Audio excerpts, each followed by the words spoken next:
Kasi sabi ko, nagulo na yung mga kumot and all.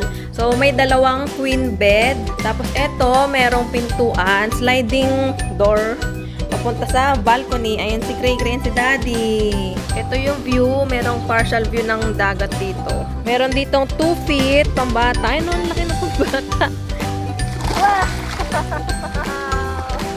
Tapos, merong billiards dito na, I think, hihiramin mo yung mga bola. Ayan, kaya pala eh. Meron din namang mga e-car or parang golf cart na. Go!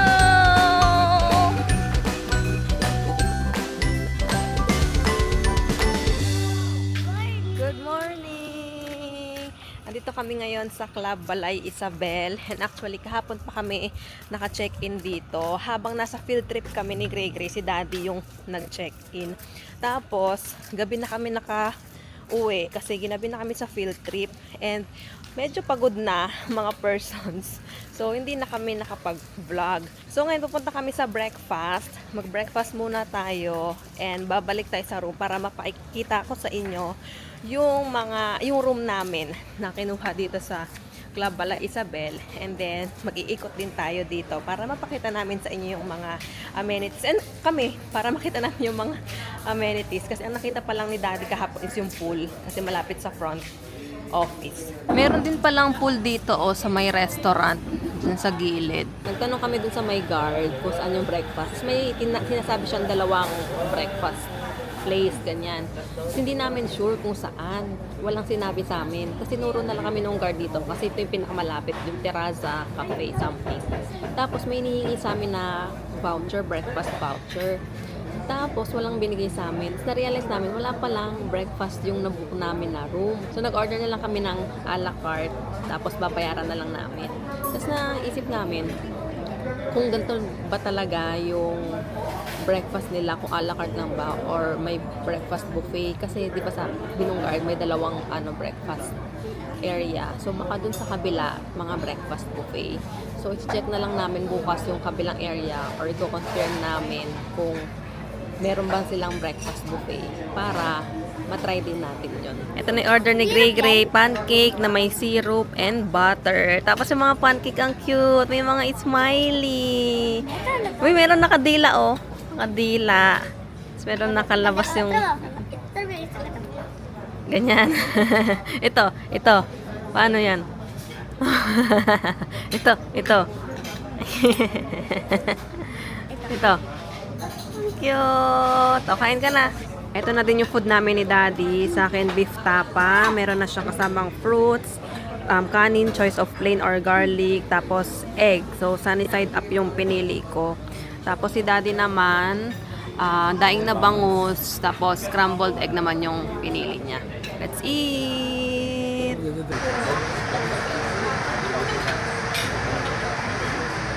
So, for reference lang, ito yung bill namin, 1,000 sa 3 meal. Ayan, if ever na mag-a la carte na breakfast kayo dito. So, tapos namin mag-breakfast and nakabalik na kami sa room. Ipapakita ko lang sa inyo yung room namin dito sa Club Balay Isabel. Sige. Pero, syempre, medyo magulo na compared sa mga previous room tours namin kasi kagabi pa kami dito nagstay. So, nagalaw na yung mga gamit, bedsheet, kama, and all. So, papakita ko sa inyo. So, ito yung pinto, papasok sa room, and dito sa side, sa bungad, merong mini kitchen area. So, dito, merong mga cabinets, pero wala namang laman. Merong induction cooker, tapos merong range hood, pero chinek ko dito, wala namang mga provided na cookware or utensils, walang anything. Tapos dito, merong fire extinguisher and ito naman yung sink area. Tapos nandito lang sa ilalim yung trash can. Tapos ito, merong parang counter, may dalawang chair dito. Dito kami kumain kagabi. Tapos, merong kettle, electric kettle, mga glass, cups, and mga coffee. Meron ding ref dito. Mas malaki siya compared dun sa mga usual na mga mini ref. Pero, ayan, luma na yung ref. Pero gumagana naman siya. Tapos, eto na yung kama. Ayun, sinasabi ko, nagulo na yung mga kumot and all. So, may dalawang queen bed. Tapos, sa gitna, merong table, side table. Nandyan yung remote. And then, merong Bible sa drawer. Tapos, meron lang magazine dun sa ilalim. Ito naman yung sa kabilang side. Merong desk dito, workstation or vanity area. Merong salamin dyan. Meron ding chair. May drawer. Hindi ko pala nakita to. Wala naman laman. Tapos, meron lang TV dito. Although, hindi pa namin natatry yung TV. Pero para siyang smart TV kasi may smart box dito. Pero kasi, mamaya, check natin. Tapos, dito sa ilalim, meron lang din ulit mga drawers. Tapos, meron palang map dito na nakalagay. Kasi, chinecheck ko yung mga amenities. Ang laki pala nito. Ang daming pwedeng activities na pwedeng gawin.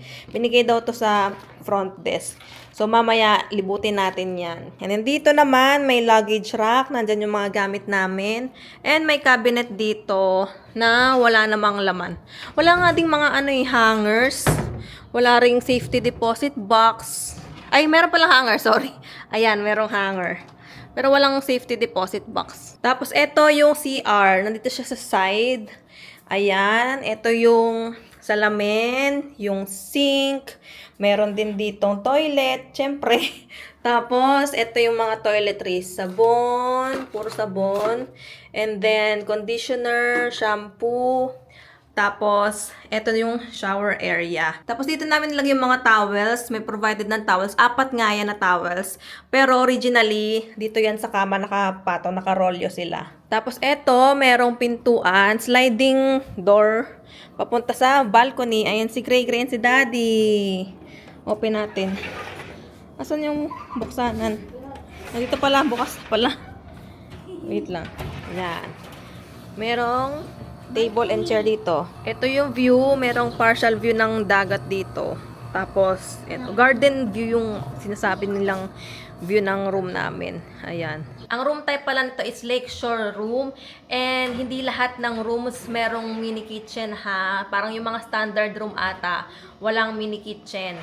So, depende yan sa room type na ibubook nyo. Tapos, binook namin to sa Klook. Ilalagay ko yung link sa comment section or sa description box. And kung gusto nyo na makatipid, gamitin nyo ang promo code na WIDA-TZN Klook to get exclusive discounts. May room manual din pala dito para may mga instructions kung paano gamitin yung mga bagay-bagay. Yeah, like yung Wi-Fi, yung Smart TV, tapos, yung gas stove, ayan. Tapos, may nakalagay dito na may mga items na available upon request. Kasi, di ba, walang dental kit doon sa CR. So, ayan, pwedeng i-request clothes steamer, flat iron, hair dryer, travel adapter, extra linens, pero may fee. Tapos, eto, mga extra items, meron ng bayad. Nakalabas na kami, nakabisa kami ng pang swimming, tapos naglalakad lang kami ngayon papunta dun sa pool. Dun sa pool na sa likod ng front office kami pupunta kasi based dun sa map, parang mas malaki yon compared doon sa pool kanina dun sa may restaurant. Tapos meron ding playground dito. Malapit lang naman yung front office doon sa room namin, sa building namin. Pero kung halimbawa malayo kayo, meron namang mga e-cars na tinatawag nila, parang golf cart, parang ganyan. So, ito na yung pool nila dito. Mas malaki nga siya compared doon sa restaurant. Meron ditong 2 feet, pambata. Ay, no, ang laki ng pambata. Tapos, meron doon na mas malalim. And then, may available lang mga tables and chairs. Ito yung kids playground, pero naka-close. Siguro, under maintenance kasi hindi na maayos. Abot mo?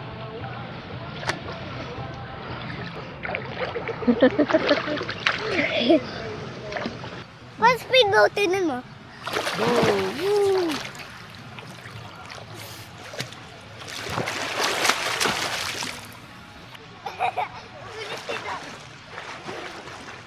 Bilis dito. Bilis sa atin.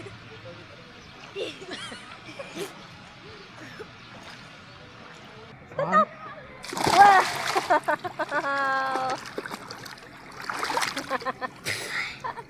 Merong restaurant dito sa tabi ng lobby na tapat din ng pool. So, dito na lang kami kakain para Kesa bumalik pa kami doon sa room, magpapalit, tapos lalabas ulit. So at least dito, pwede naman sa labas. Bawal lang doon sa loob kasi nga basa yung damit namin. So meron namang mga upuan dito sa labas. As in, harap lang ng pool. Tapos inalaw naman kami na dalhin tong towel kasi dito lang naman sa area natin, malapit lang. Pero yung mga towels, bawal talaga siyang dalhin sa room hanggang dito lang.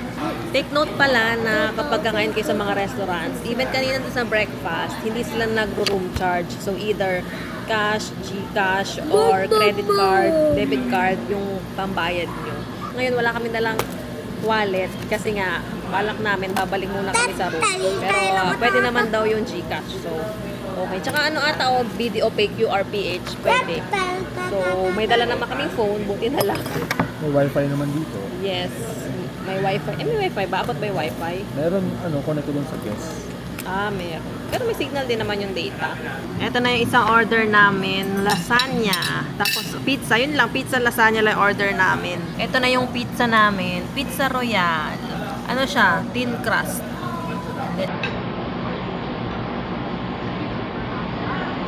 Mag-order din kami ng ice cream. Kay Gray Gray is Cad Choco. Tapos sa amin ni Daddy is Pistachio Gold. Let's open! Open natin. Wow! Ito kay Gray Gray yung isa. Wow! Let's eat! Ano kayo that? Sarap. Thank you.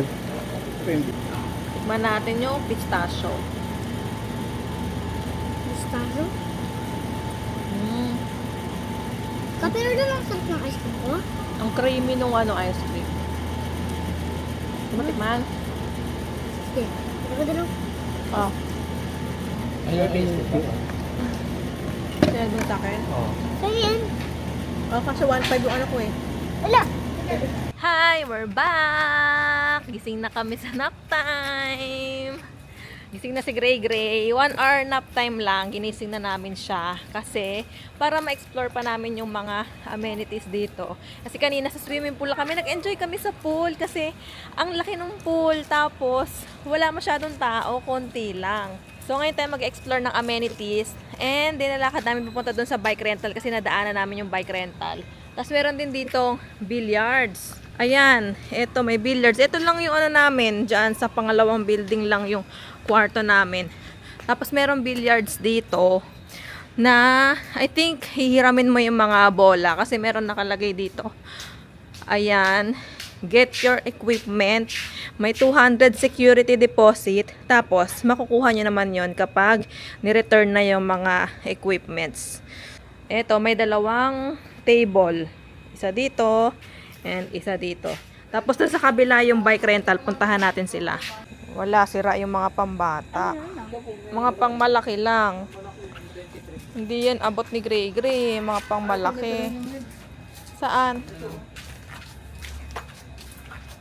Parang motor, ang cute. Ay, abot niya yan. Okay lang, check niya muna kuya.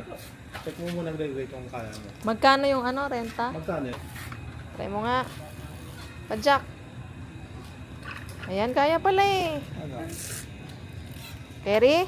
Ayan na sa'yo? Sige. Yung kay daddy naman. Oh, sige yung kay daddy.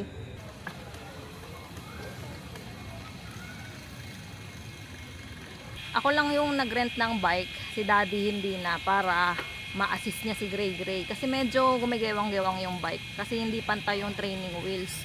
Di pa kasi si Gray Gray sanay sa bike na walang training wheels. Tsaka medyo pricey yung rental ng bike kung tatlo kami. Si Gray Gray naman ang gusto lang niya is mag-bike paikot-ikot lang. Pero ang purpose talaga sana namin is puntahan na yung mga amenities ng nakabike. Eh gusto ni Gray Gray may sarili din siyang bike. Balak sana namin iangkas na lang si Gray Gray. So nauna na lang ako sa kanila and ito yung una nating nakita, yung chapel. So ayan yung chapel. Hindi ko lang sure kung merong mga mass talaga dito. Pero for now, let's go na. Hanap tayo ng iba pa. Hindi ko nga nadala yung map. Hindi ko na-picturean, sayang. Para makita natin kung saan na yung daan. Pero may mga ano naman, guide, may mga signages. Kung ano na yung, I mean, kung saan papunta tong daan na to. Tulad ganina, yung chapel. Nakita ko lang na may sign. Meron din namang mga e-car or parang golf cart nila. Pero dahil nga gusto ni Gray Gray mag-bike, naisip namin na mag-bike. Eh, wala na pala dito. Paikot na pala dito. Pabalik na. Tingnan natin kung ano pa yung ibang daan.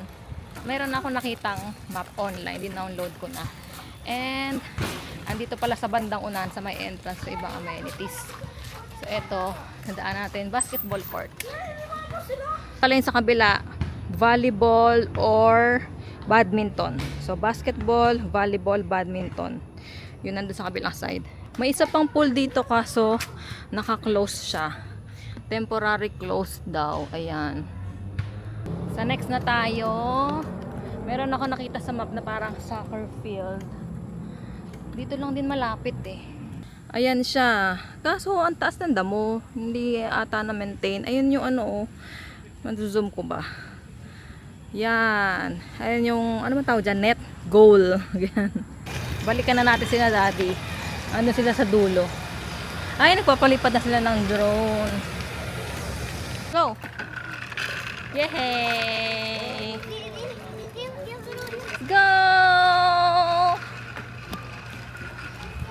Yay!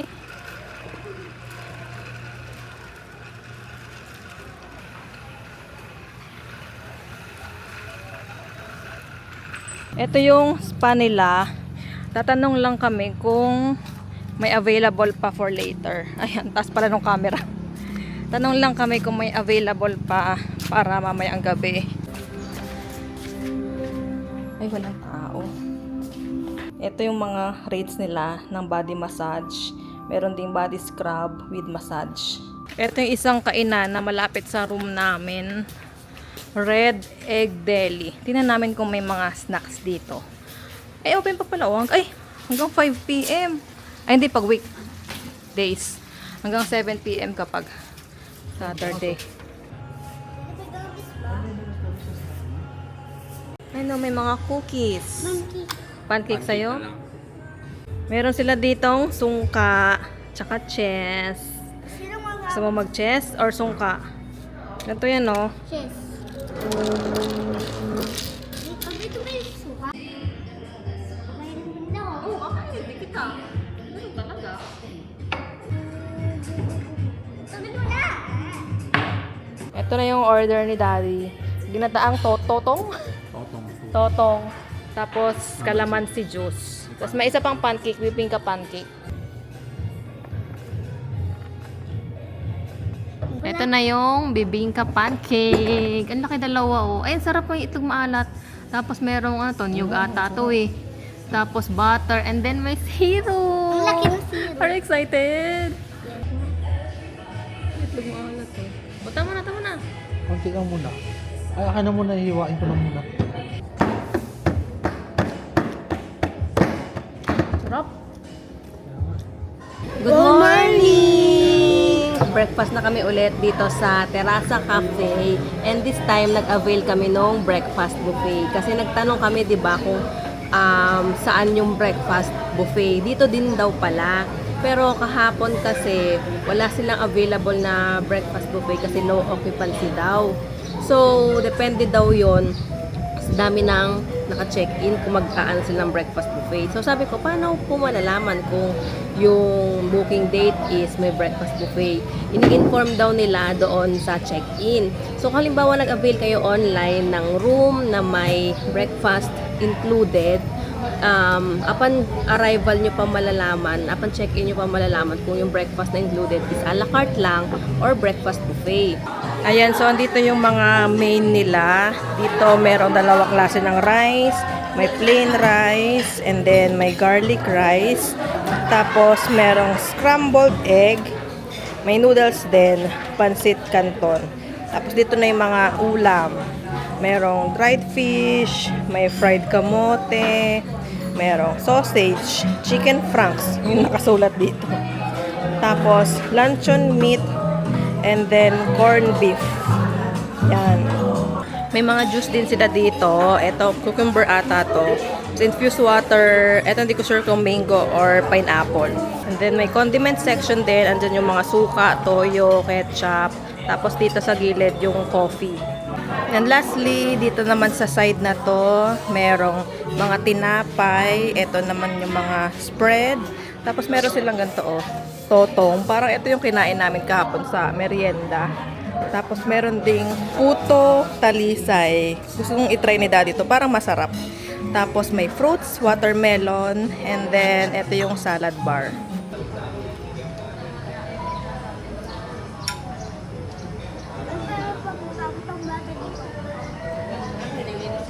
Ito yung binayaran namin sa breakfast buffet. Hindi ko sure bakit nakalagay 399 lang. Tapos 199 yung kids. Tapos may service charge. Ang total na binayaran namin is 1,096.70. Ito yung front desk nila. Ito yung nandun sa pool, sa tabi ng pool. Nag-check out na pala kami sa Club Balay Isabel. 12 noon ang check out nila. So pagka-check out, may binigay lang sila na parking ticket na or parang resibo, papel na ibibigay dito kasi mayroong binigay na number. Kailangan mag-surrender ng ID. Tapos para makuha niya yung ID nyo, paglabas, bibigyan niya yun yung papel tsaka yung number. Overall, okay naman yung stay namin dito. Malaki yung property, pero nasasayangan kami kasi ang daming mga amenities na hindi na may maintain. Meron namang iba na pwede pa rin gamitin, like yung basketball court, kahapon meron naglalaro, yung badminton, billiards, ganyan, may mga bike rental. Pero alam mo yon, hindi 100% okay yung condition na hindi na may maintain ganon. Tapos sa swimming pool, merong 3 swimming pool, 2 lang yung pwedeng gamitin. Yung isa yung nasa front office, yung isa nasa restaurant, may isa nasa gilid ng basketball court na naka-temporary closed. Pero yung swimming pool doon sa may front office, okay siya, maganda, malaki, ang laki nung pambata na 2 feet. Kasi usually mga pambata, 'di ba, maliliit lang talaga para lang masabing may pang kids. Pero yun, malaki yung pang kids, malaki din yung pang adults, up to 5 feet yung lalim. Hindi rin naman talaga kami mahilig sa mga other activities, mga basketball ganyan. Pero syempre, 'di ba, kung halimbawa barkada kayo, pamilya kayo, mas maganda sana kung nagagamit 'yon. Tapos yung aqua park nila, may ekstrang bayad daw yon, pero feeling ko, hindi namin natanong. Feeling namin hindi siya, naka-close siya ngayon kasi parang hindi maayos yung ano ba yun, condition nung tubig, nung mga inflatable. So siguro under maintenance pa siya. Pero kung balak nyo pumunta with family, friends, lalo na sa summer, pwede nyo makonsider yan kasi nga okay naman yung yung pool, yung kumbaga yung overall experience okay kasi tahimik, peaceful, yung marerelax ka talaga. Tapos meron din palang spa doon. Kaso nga lang, hindi namin na-try kasi late na kami nagtanong for appointment. And for the price, yung price kasi i-compare mo dun sa overall na experience. For the price, I would say, nasulit na siya kasi mura lang, parang ang pinakamurang room nila is 2,200 per night. Tapos yung room na nakuha namin, nasa around 2,900, almost 3K. So, pwede na kasi yung room na sa amin parang for 4 persons ata yun. Kasi yung binigay na tuwalya sa amin, 4 eh. Tapos may 2 queen bed. So, for the price, pwede na. Kasi mura lang siya. Ilalagay ko yung link sa description box or sa comment section para ma-check nyo. So, ayun lang. And see you sa mga next na travel vlogs namin. Bye-bye! Gregory, bye-bye ka? Hindi na? Bye-bye na. Bye-bye! See you sa mga next travel vlogs na.